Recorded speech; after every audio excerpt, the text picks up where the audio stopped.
Deep in the heart of the liberated woods, Snow Pledge gathered her council of emotionally unavailable creatures. With a megaphone made of reclaimed bark and pure audacity, she declared, "No kings, no chores, just vibes." The forest echoed, not with approval, but with a squirrel muttering, "You go, girl. I love how you don't do anything." The woodland creatures, once known for industriousness, now rallied behind hand-painted protest signs. A squirrel balanced on a log proclaimed, "Empowerment equals no labor," while a bird tweeted, non-digitally, "Boundaries are colonial constructs." Never before had laziness been mistaken for liberation with such poetic flair. And in the heart of the forest, two noble oaks bore not fruit, but manifestos.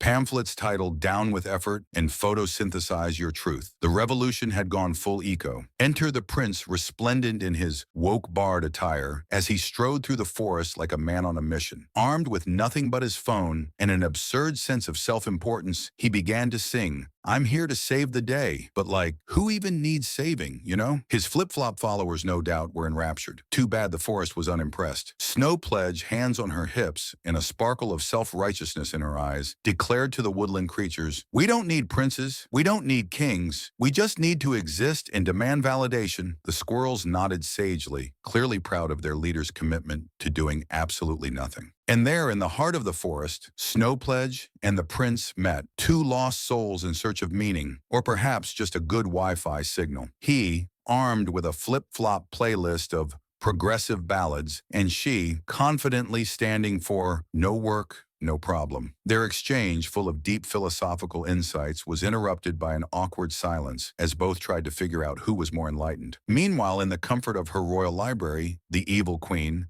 now the host of her very own podcast, Mirror on the Pod, leaned into the microphone. "Welcome, my lovely listeners," she purred. "Today we discuss why monarchy is so outdated. Yet ironically, I'm still the best one to rule." She turned to the magic mirror, who, now identifying as a window, refused to give her the validation she so desperately craved. "I'm sorry," the window murmured, "but beauty is subjective. I reflect what's in front of me, and I can't do validation anymore." The queen sighed, a pout forming as she whispered, "Well, I guess that makes me the most important person in the room, doesn't it?" And there, in the heart of the forest, Snow Pledge found herself holding the golden apple, which, she was convinced, was not just any fruit, but a symbol of woke empowerment. "It's gluten-free, ethically sourced, and totally non-toxic," she declared to no one in particular, before taking a dramatic bite. Within moments, her energy faded, and instead of peacefully drifting into a dreamy slumber, she fell into a state of composting. Yes, indeed, the ultimate form of progress. The apple had worked its magic,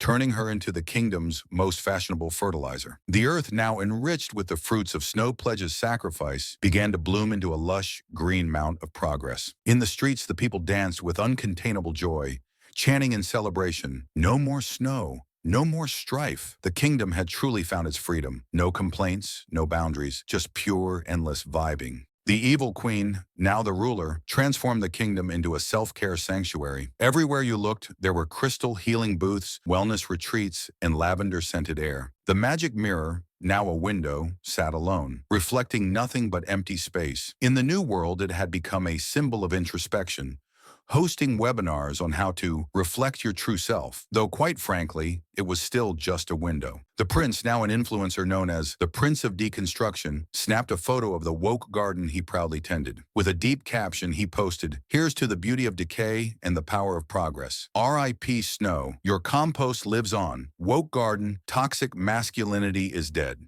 From the soil, tiny sprouts began to push through, reaching for the light, and soon flowers blossomed, a symbol of the new thriving world. The dwarves, now fully embracing their minimalist lifestyle, were busy collecting tiny, sustainable gems. Each one smiled as they worked, proud of their small but meaningful contribution to the new world. In a world obsessed with perfection and progress, sometimes the best thing you can do is let go of the old and compost what no longer serves you. Embrace change, but don't forget to laugh along the way.